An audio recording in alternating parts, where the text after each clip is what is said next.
Welcome to The Impossible, where we empower others to face the impossible, inspire them to be impossible, and motivate them to do the impossible. I'm Matt, and we are back in the studio tonight with our co-host and co-founder and co-owner and doing the impossible, or Co-bro. Austin Douglas. How you doing tonight, man? Fantastic. Hello, everyone. Guys, tonight we're going to chat about something, and we're going to have kind of most of our discussions between Austin and I, honestly, are totally unscripted. Oftentimes, we will be here on the podcast, and we'll literally just come down here and be like, hey, what do you want to chat about tonight? Here's a word. Yeah. Let's go. Let's go. Yeah. And then we just go. So it's pretty unscripted, unfiltered. We really like to keep it really raw and real in the studio because we believe, for years, Austin and I were having discussions just like this on the phone, sometimes for hours at a time, long before any of this business or brand or anything that we're building now. Long before any of that, we'd have discussions just like this.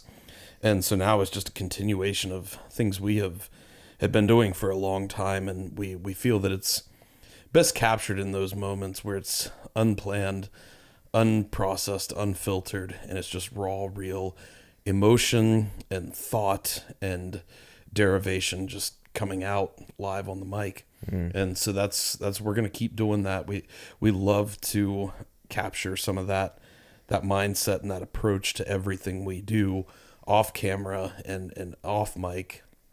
We love to capture that in real time for you guys and for us on the podcast, because we certainly grow just as much in these discussions between ourselves and even in listening back to it ourselves. There's a lot of growth to be had there. So we like to keep that. We like to always provide that for you guys. But tonight we're going to talk about something that's been very near and dear to my heart for a long time, and I know Austin's as well, and something that I think is a bit of a unique view in an area that is quite overly saturated these days, in the space of mindset and development.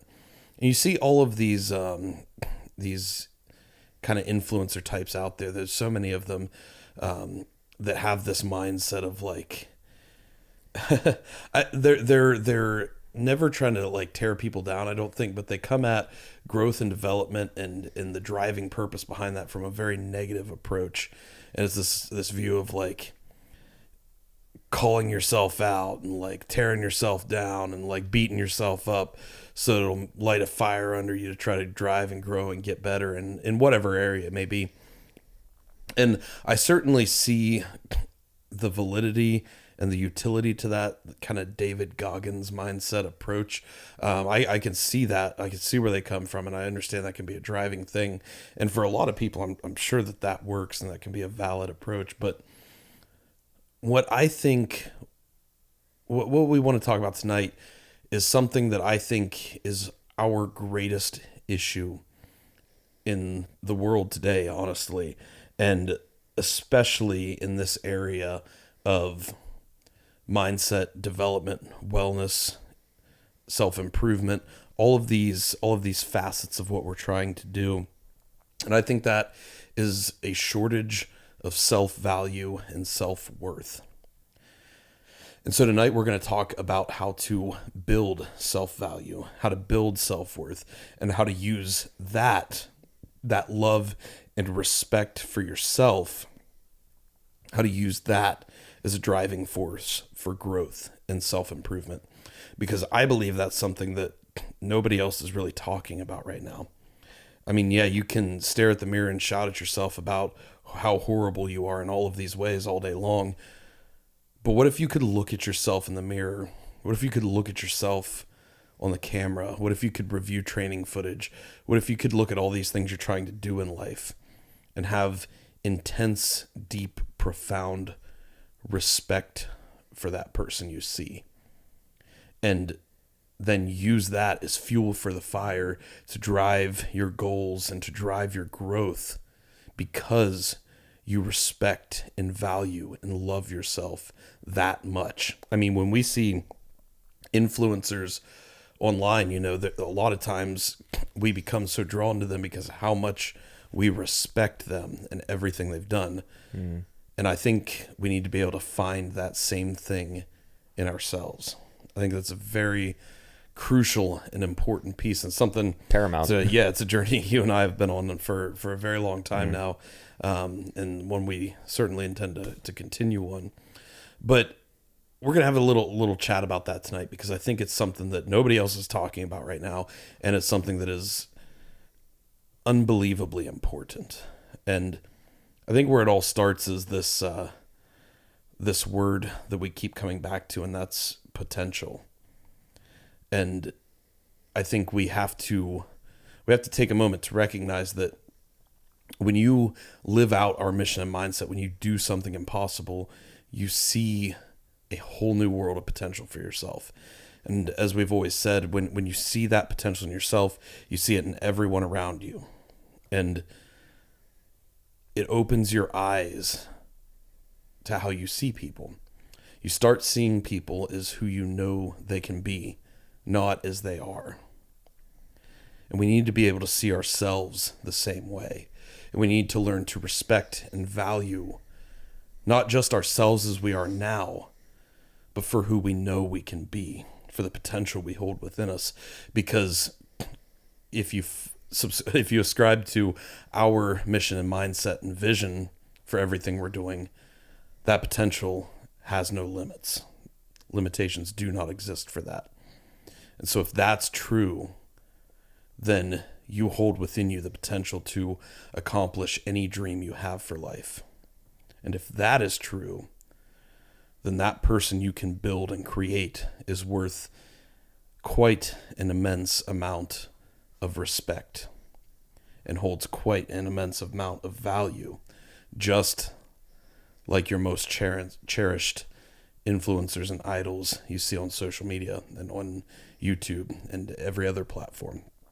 So I wanted to jump in and get your thoughts on this, because I know it's kind of it's not last minute, but a topic we just decided on tonight, and I wanted to hear your initial thoughts on, like, what's your thoughts kind of in this space? Like, what are your thoughts on the spaces that exists right now?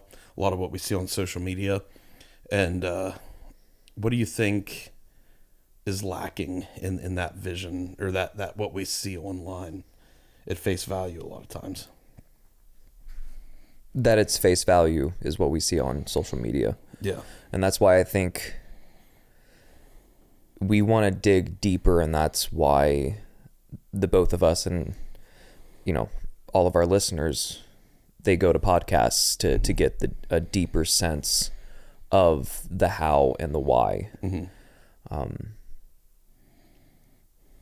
For myself and in my experience, I have found that you have the more intense influencers that are giving you the very intense how to do it and not necessarily a why. And then you have the influencers that are very focused on the why and then, kind of shy away from the how to a degree until you get them on a podcast like this, and then you can try to dig a little bit deeper. But from my perspective, I have found that taking the why first is crucial for the mindset series. I tried to go back and forth between the hows and the whys, but I have found that tackling the why at first is the most paramount, at least for me. Looking at what you want to achieve, so you have the potential, and you're like, okay, well, how am I going to get there? Okay, I'm going to work out, I'm going to do this, I'm going to do that and do that. Okay, why am I doing those things? Because I want to get to the potential. Why do I see that potential as something possible? And that's where you start to garner and you start to manufacture, I would say, reasons as to why that is or is not possible. For me, taking that and being very honest with yourself and whether or not that potential is going to be possible or not, I feel is a sort of like an accreditation process that you need to take with yourself. And as I talked in that mindset series and kind of dealing with the inner critic and allowing that, giving yourself the opportunity to hear the voice, because you hear the voice regardless. But when I say hear, I mean to listen to the voice, hear what it has to say. And then you're able to give yourself an analysis, a very in-depth and very honest analysis of, can that potential happen? And the more that you dig and the more that you are honest with yourself, in my opinion, the more you're willing to make those sacrifices to do the impossible, you will end up being impossible when you realize that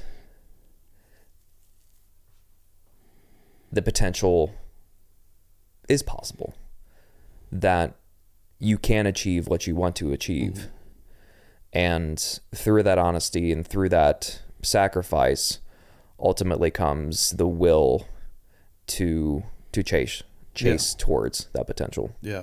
I think that's huge. I'm glad you brought that up, because in any journey you chase, especially if you're chasing it to the degree that we prescribe, chasing something impossible, you're going to come up with you're going to be hit in the face with a lot of whys. That question is going to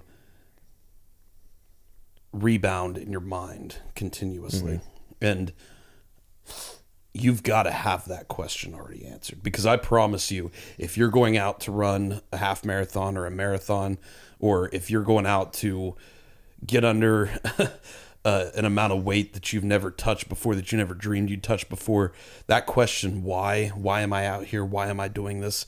Why am I risking this? Why am I putting myself under this? That question is going to land upon you heavier than that weight ever could. Mm-hmm. So if you don't already have that question answered, it could lead to catastrophic consequences. It's a burden that you need to take care of before you go out there to the marathon, because it's, like you said, it's going to land on you heavy. Yeah. And that's an unnecessary burden to carry. Yeah. You'd better have that answered already, because when that question comes up, it could totally derail everything. Mm. So you better know why you're out there. And I think what I would prescribe, what I would call people to get to a place where, well, let's back up for a second, because there can be a lot of different reasons why you're out there. There can be many multiple reasons. Some of those are going to be true, strong, driving, purpose-giving reasons. Some of those are going to be kind of ancillary reasons, the side quests, if you will. Yeah. They're going to be things that are add-ons to why you're doing what you're doing, that are net positive benefits, but they alone are not strong enough to drive you in that mission. Mm. And I think the number one thing that we can call within ourselves, and along the lines of this discussion, is, why am I out here doing this? It's because I know what I'm capable of. I know what I'm worth, and I know the value I can bring from this situation. And that doesn't have to be an arrogant mindset. No. That's another important piece to touch on here, because the world is very big on having a sense of humility these days. And I think that's something we all should have. We should all have a strong, grounded sense of humility. But at the same time, I don't think we should be taking that humility so far to the point that we start to tear ourselves down and believe that we're not worthy, or we're not capable, or we're not valuable enough to achieve or attain these things in life. It's certainly a balance you have to achieve, just like everything. But I also see humility as kind of its own thing to chase. And this lack of worth and lack of value, I view as an entirely different thing. And the two are not necessarily related, because you can be humble and proud of yourself, extremely proud of yourself at the same time. I believe that is 100% attainable and actually should be what we strive to chase. But if you can make that your why, I think that will lead to a more impactful, more powerful outcome than anything else could be.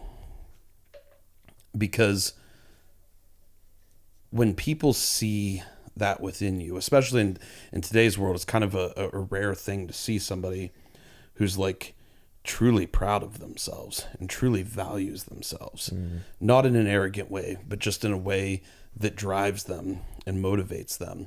And I think whenever we do see it, it's something we're by nature incredibly drawn to. And so if you can build that up within yourself, make that the answer to that why question, and then go out and perform beyond your greatest ability, people are going to gain so much insight, so much inspiration, so much motivation, so much drive from witnessing that.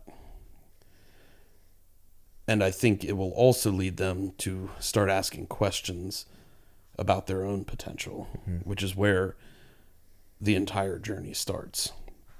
But I'm glad you bring that up, because that's a really crucial piece to all of this, that question of why.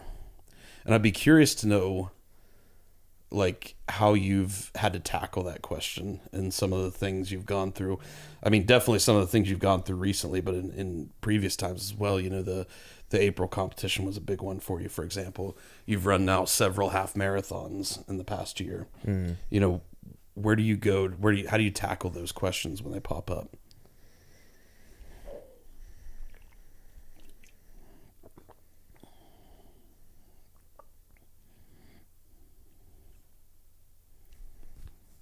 It's not been that difficult for me to tackle those questions here of recent, I would say, especially after the first round of treatment, where I truly started to... All I needed was the boost of confidence, because up until I had met you from the time that I graduated university, I had way too much humility and absolutely zero confidence. And what needed to happen was to have a balance of both. And so I gained a slight amount of confidence right before the original diagnosis. And then it tanked, of course, but it wasn't gone completely, because I was hoping that the community that I had stepped into, this community, was going to pull through. And I had you standing there saying, you know, I got you. And it turned into a we got you. And so that's where the confidence really started to build. And then to pull off the December 2022 Holiday Havoc, that was a great meet. That it exponential. My confidence shot through the roof. And from then on, all it's been for me over the past 2 years, just over 2 years now, has just been an optimization of that balance. I've never had a problem with the humility. I try to be, I've always been extremely humble.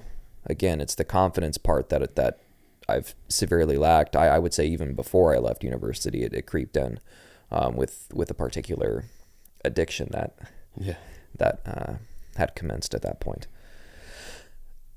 And so when it comes to the half marathons, I said that plural. That's awesome. With the half marathons, with the powerlifting events, with Impossible Performance, with the impact that we've been able to make on others,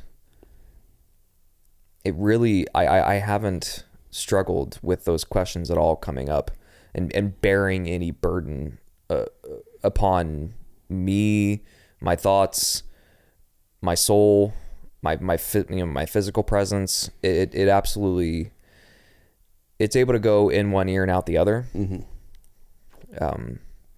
In terms of an internal dialogue, I suppose. So I guess it's already in the ear and then it just goes out. I don't. Yeah. It really, it doesn't gain any traction because of what we've been able to achieve and what I've been able to achieve on a personal front. I've had my bumps in the road, but to allow those thoughts to come in and to carry any weight, in the moment of performance, they absolutely slip right out, because it's just I'm focused. I've been able to find that point to where I can focus within those moments. Now, if it's just, throughout the days, they do carry a slight amount of weight. But again, with this past, I would say 2 years really is where I've been on a bit more of a focus with the inner critic. I would say that because I've been able to have increasingly more positive interactions and a more positive inner dialogue with that critic, as soon as a problem comes in that needs to be dealt with in terms of questioning humility or questioning confidence or questioning a purpose, especially, it absolutely gets wiped across the floor if it carries any negative burden, because it's just not its sole purpose would be to remove us from the momentum that we're carrying. And that's just, I've come to be able to set that off to the side and let it burn in the flame that it intended to wreak havoc upon myself with. Yeah, that's a really good perspective. I'm glad you bring that up, because I think you're 100% right there. I think not only is self-value and self-worth such a powerful skill to build, I think it's not only the answer to the question why, but I think it's the antidote to the question why. Yeah. I think to not allow the why to be this ginormous shadow hanging behind you. Yeah, it's never going to go away completely, but self-worth and self-value can be so, when built properly and built to a significant enough degree, it can be so powerful that it essentially renders that question of why to irrelevance. Mm-hmm. Because, and this is something that, this is why I think about this so much, because I've encountered people in my life that have so much, whether it's like genetic potential or mental potential or whatever it may be. And we all see these people in our lives that have so much raw, natural, God-given talent in some certain area. Yet their mindset is so destructive that it absolutely keeps them from chasing any path towards attaining any potential or any achievement in whatever area that may be. Mm-hmm. And that is fascinating to me, because I see that as the inability to deal with the inner critic. Exactly. Because the critic's voice is way too loud. Mm-hmm. It's going off way too often. Mm-hmm. And then that's the inevitability that brings is the relinquishing of your potential onto vices. Yeah. I mean, that's how I ended up in the position that I was graduating from university. Yeah. I took, my potential went right out the window, and I succumbed to the ultimate betrayal of one's potential is comfort. Yeah, exactly. I agree with that 100%. And I think that is, you're exactly right. It's the exact opposite of what we're talking about. It's not a, instead of self-worth, it's like self-critique, self-degradation, whatever it is. You have such little self-worth and such little self-value that you can't even see what's already there at baseline. And when you can't even recognize that, there's no possible way you can even take a step forward to start the journey, let alone answer the whys that come up along the journey. You know, so that's where building more self-worth, building more self-value truly is an antidote to this problem. Because when the question comes up, once you've built it strong enough, when that question comes up, when the doubts, when the hesitations, when the concerns, when all of those things come up, you notice them passively, but they get to the point that they don't actually even render they can't even make a significant impact on your course of action or your path that you're chasing, because you've already answered them enough times. You have already faced them enough times that it's not even a challenge that stops you anymore. Yeah, you can dust it off to the side, even if it needs to be attended to at a later time. You're still able to achieve that and not let it, because it has very long and menacing claws. Oh yeah. That if you allow it to, and if you've allowed it to in the past, especially, then it's going to dig in, and it's going to be almost, it can get to the point to where it's almost impossible for you to be able to rip those claws out and get its grasp to come absolutely, not only to remove it from you, but to also render it useless in the future as well. Yeah. And that's where, like you said, that the self-value and the self-worth becomes an antidote to that kind of cloud that can come over you. That's if you allow yourself to look up and find the light through, shining through the clouds, and find that sun, it's totally worth it. And not only that too, you build the skill up strong enough, you build a strong enough self-value, and it will allow you to take greater chances. It will allow you to take risks on greater and greater potentials. Now, like we say, you can't cross that line into arrogance, but again, I view the humility arrogance spectrum as something totally different. Like, self-value is its entirely own skill that I don't think you can truly build too much of it, because in its purest form, if it's actually being built and chased and attained correctly, it's something that the more value you find in yourself, the more you can look at where you were and where you've been able to come to, the more you're just going to see that same potential in other people around you. And when you see that, you develop this call and this urge that I don't think we can even fight as humans to help others realize that same potential. Yeah. Because it's a journey that once you're on it, and once you see success on it, and once you see value and worth on it, you can't help but chase it further and further and further. And I liked what you said about, I forget exactly how you said it. You said something about comfort. Oh, well, comfort is the ultimate betrayer. Yeah. To, and that comes from a song from a band that I listened to recently. Yeah. Song's called "Comfort Betrays" by As I Lay Dying. Yeah.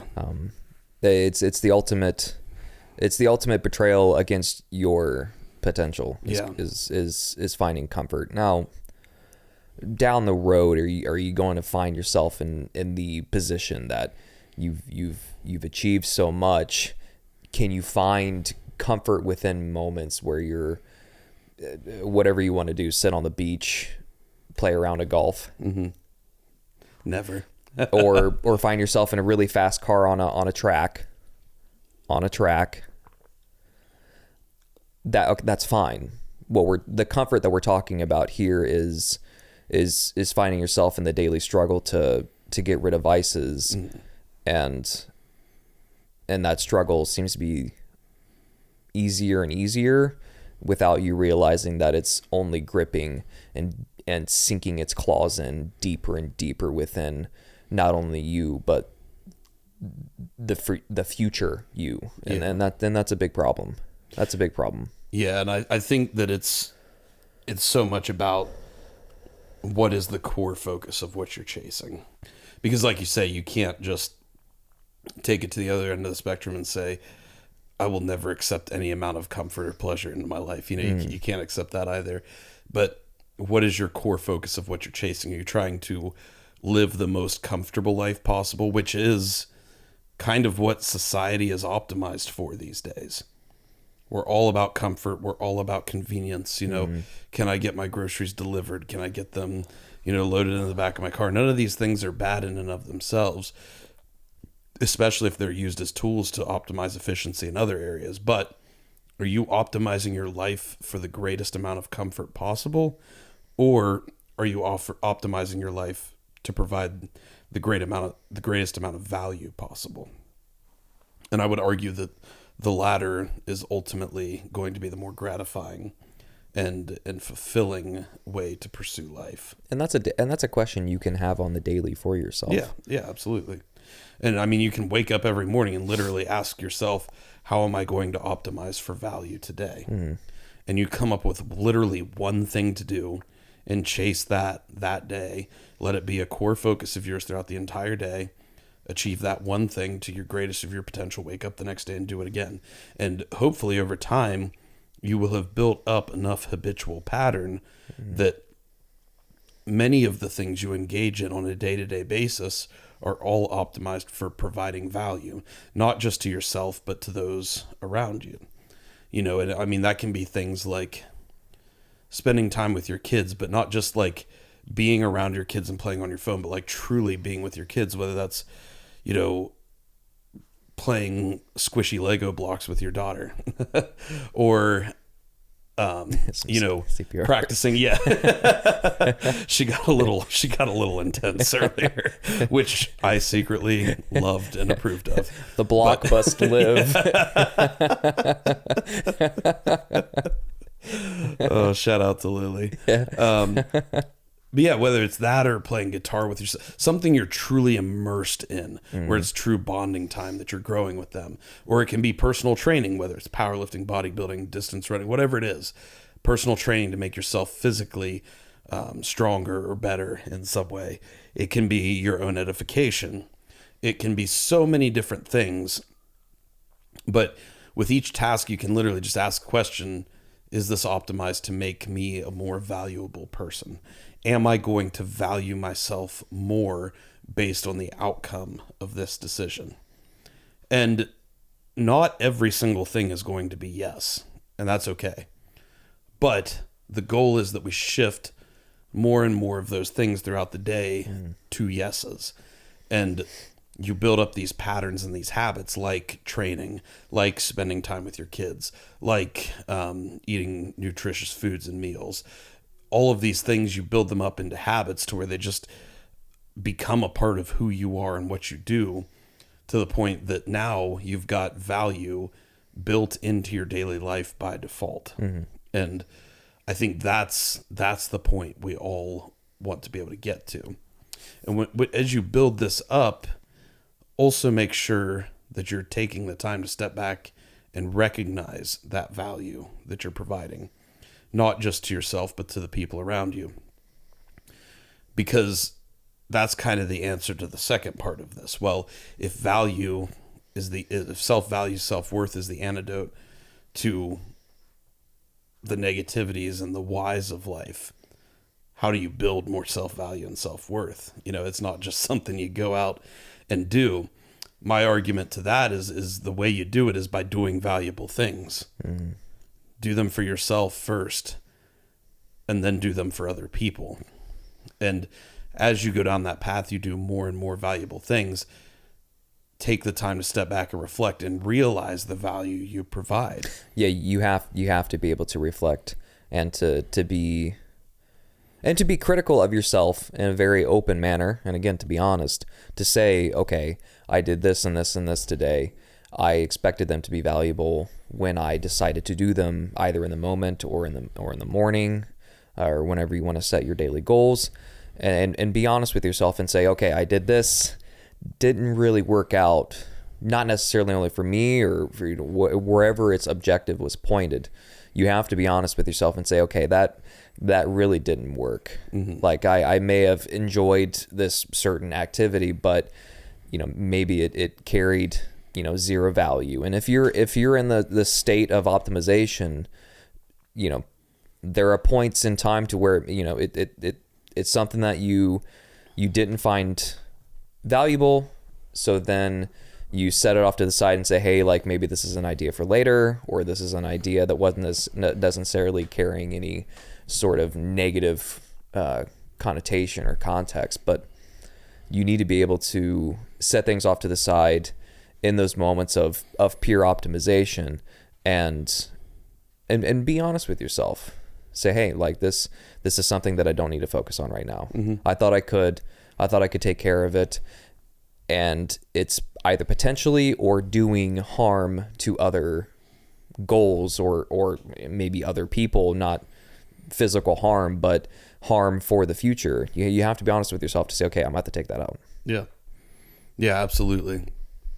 And in that honesty, make the driving purpose of that honesty not because you're afraid of all the negative things that you might be, but because you value and respect so much the person you're becoming and the person you can become. Mm-hmm.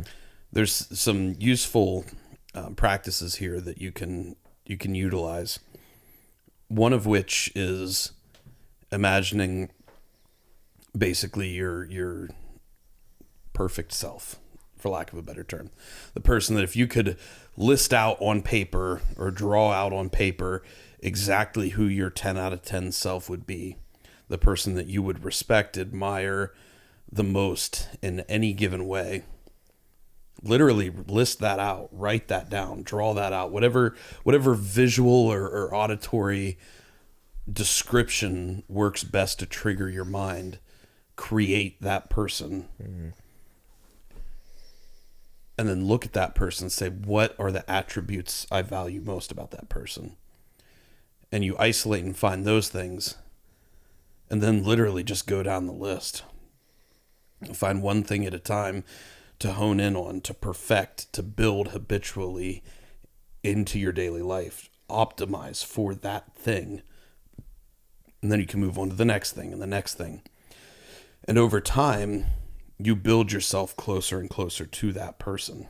And you will literally create that person.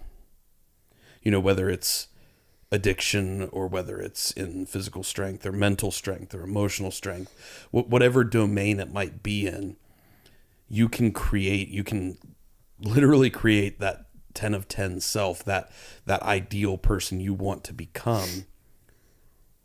And then you can find ways to optimize for that person. Now, along this journey, it's not going to be easy. It's going to, in fact, be very hard, and in some cases impossible, which is exactly what we are optimized for. And that's why you listen to this show. But that's why you have the self-worth and the self-value. That's why you have those tools of being able to look back and reflect. Look what you have made it through. Look what you have overcome. Look at the value you have built. Because odds are, if you're taking the time to listen to this show right now, you could reflect back on a period of your life where you were a person that you were not very proud of. I know Austin and I have both been there in very, very deep ways. And so there was a period in your life where you were a certain type of person. And if that person had known the person you would be right now today, they would not believe it. And again, I know that's true for both Austin and I. So if we've already created that change once. So if we've already done that once, we have the potential to do it again. So literally create that ideal person for you. List out the main characteristics that person has that makes them admirable and valuable to you, and then optimize for those characteristics.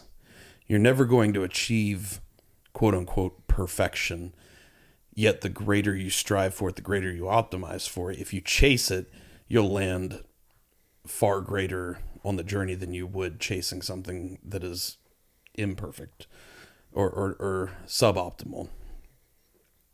So I think that's a very valuable exercise to practice, and one that can be used on truly a daily basis over time. And that vision of your ideal self will likely change over time too, because you will learn and grow along this process in ways that you could never have anticipated. And that's perfectly okay. The idea is that this becomes a process that is never ending, because no matter how great or how ideal of a person you become, or no matter how much self-worth or self-value you have for yourself, you can always build more. And that's, again, going back to this idea we always come back to, is that is the being impossible, the process of creating that impossible version of yourself. And there will always be a new impossible version of yourself out there to create. And what's so cool about that is, because that is true, it is proof that limitations do not exist. It is proof that you have no limitations on your life or who you can become. And if that is true, then you must ascribe to the fact that you hold within you the potential for infinite value. Again, for yourself and for everyone around you. So if you have that potential for infinite value, then it becomes our responsibility to not just go out and chase it, but also to recognize it, to give credence to it, and to use it as a driving and motivating piece to continue chasing that value and that potential. Not because you hate the parts of yourself that you wish were better, but because you respect and love and value so much the parts of yourself that you know you've already built to an impossible degree. You are the artist. You hold the brush. The paint's in front of you, and the canvas of life is ready to be born. What are you going to draw? It's up to you. And I personally favor for mountains and happy little trees. I love them. Every time. I love it, man. I love it. So that's the challenge this week, guys. Go out and find more value in yourself and in your life. And if you don't feel like there's much there, find something valuable you can do on a daily basis to start building that value. But I promise you, there is already some there. There is no life that has no value, at least at some small level within it. And I truly believe that. But that's kind of our discussion, our topic for tonight. It's a little bit of a shorter episode, but we wanted to bring you one of these kind of raw and real discussions and a unique perspective that we think is incredibly valuable, and one that is often missed in this space. We wanted to bring that to you guys tonight, and just sit and chat about it a little bit and see kind of what we could come up with along the way. So we have some new and exciting stuff coming up here in the coming weeks. We've got some good guests coming on. Mm-hmm. We've got some big things we're bringing to the show in the next year. And if you guys want to be a part of that, if you want to grow with us, build more value in this show, in this platform, in this mission, in this vision, and build more value in yourselves along the way, the number one thing we always ask you is to please share the show with anyone you know who you think it would provide value to, because that is the number one way we achieve our mission and our vision, which we read at the beginning and end of every episode on the Impossible podcast, because we believe that this message has the potential to change the world, and that is our why. That is why we spend countless hours editing, recording, posting, doing all of these things that in a lot of cases it's not what we'd really ideally like to be doing in that specific time frame. Yet when those why questions come up, it's not even something we have to take the time to answer, because we have already found so much value in this message ourselves that we no longer even have to answer that question, because we've already found the antidote for it. And that value is something that we will continue to chase for the rest of our lives. So if you'd like to be a part of that, please share the show. You can jump on our website, order any apparel you'd like. We've got some new things being posted here in the coming weeks we're very excited about. And you guys can help rep the Impossible Performance mindset and mission and vision during your training sessions. Please tag us on social media if you do. We love to see you guys. We love to see what you're going out and chasing. And it fuels and motivates and drives us to keep working harder, to keep finding more value in our own lives, and keep providing more value anywhere we can. I know Natalie is always like, I get on Instagram, like Natalie is just crushing it in every single facet of life and every right single now. day. And it's just so cool. And It's I know awesome. it drives both of us so hard, because we just know we see her up at 3:30 freaking squatting and deadlifting and setting PRs every single day, and then coming home to cook incredible gourmet deluxe meals for herself and her family. It's just like, yeah, I can do better. Yep. Again, you have to be honest with yourself. Yeah, exactly. So guys, we love hearing from you. We love and cherish every moment that we get to share with you guys, and you guys being a part of this mission and this vision and this mindset as well. And we are also incredibly honored to be partnered with some really great companies. You guys have heard us talk about King and Fifth. We're always wearing their hats. They have performance headwear for any situation, whether it's golf. Absolutely. It's hard to say that term. Oh, it's a beautiful Whether it's that, or if you're in the gym jacking some iron, or if you are at a speaking event or a formal event or whatever it may be, they've got you covered, literally and figuratively. And they've got comfortable headwear, fits any size of head, easy to wash, easy to keep clean, easy to keep nice and professional and good looking. Check them out. Links in the bio. Use code Performance10 for a little bit of a discount. And same with Kenetik Ketones. You guys have heard us talk about ketones a lot. We're always drinking them on the show. It's 10 p.m. at night. We are recording this right now. It's been a long day. We had a hard training session, and we both feel pretty on fire right now because the ketones are a phenomenal fuel source for the brain, and I always notice an edge of mental clarity when I'm using them. They also help severely curb the need for caffeine, which for most of us who are lifters, which all of us should be, caffeine is something that we can go a little hard on sometimes.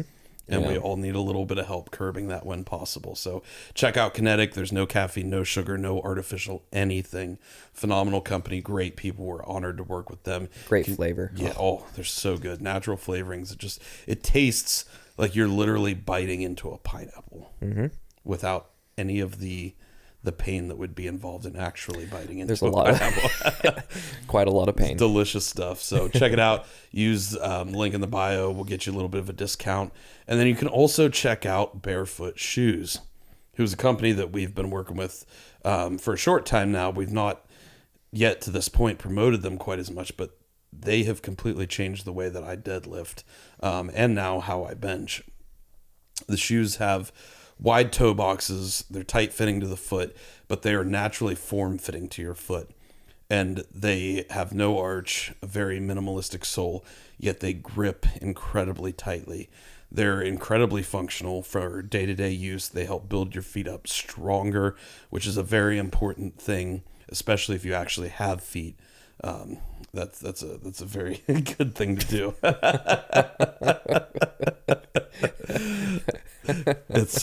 It's something you want to chase, because I'll tell you, feet are pretty valuable things, and they're handy tools to have. So if you've got them, definitely cherish them, treat them right, build them up right.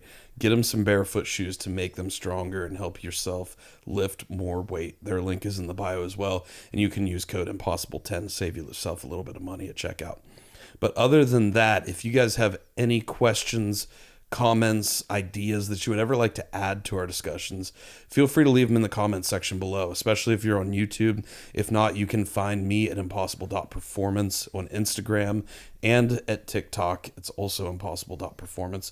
We are also on Twitter and Threads and Facebook and every other social media that's out there. All the links will be in the show notes for that. Austin, brother, where can they find you at? Austin_strength. Yes, sir. We love hearing from you guys. Never hesitate to reach out to us. We are honored to have you along this journey with us, and we cherish every moment we get to share with you guys. So, with that, we urge you guys and we challenge you this week to find value in yourself and the things you're pursuing in life. And then find a renewed sense of purpose in chasing those things, because you realize the value of the person you are building, the value of the person you know you can build, and the value you will give to others as a result of that. It's an incredibly driving force that comes from a very deeply positive and personal space. And when you can get to a point that you truly value who you are and what you are providing to the world, it will be an antidote for any of the negativity you hold in your life. So we challenge you guys to go out and find that this week, because at Impossible Performance, we are striving to build a global culture of strength, fostering a spirit of growth in constant pursuit of the impossible. Thank you for listening, and as always, be impossible. Mm-hmm. Absolutely.